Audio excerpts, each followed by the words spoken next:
We are going to learn evaporation and condensation by doing an activity.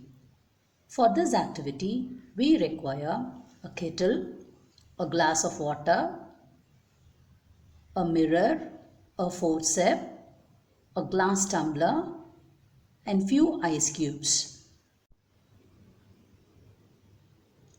I have taken a kettle of water and started boiling it. You can see the water boils now. Slowly, the water vapor rises up from the boiling water. Using a forceps, I am going to hold a mirror and I am going to show that just above the water vapor.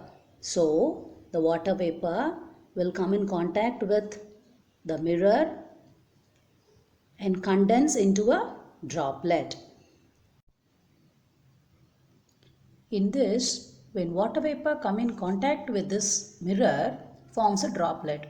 Why it is forming? Because the mirror will be having temperature below 100 degrees Celsius. Why is it so? Because it is in contact with the surrounding. So once the water vapor come in contact with a cool area, it forms droplet.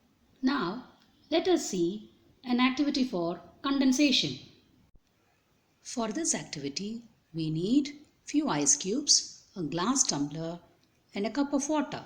Glass of ice cubes and I have poured water in it. After pouring water, let's wait for a while. We can observe a misty layer formed on the outer surface of the glass. You can see the water droplets forming here. This water droplet is formed because the water vapor present in the air comes in contact with cold glass of water. It loses energy and gets converted into liquid state, which we see as water droplets. In water cycle, both evaporation and condensation plays a role. They recycle and redistribute the water in an ecosystem. From this activity, we have learnt evaporation is the process of turning liquid into water vapor.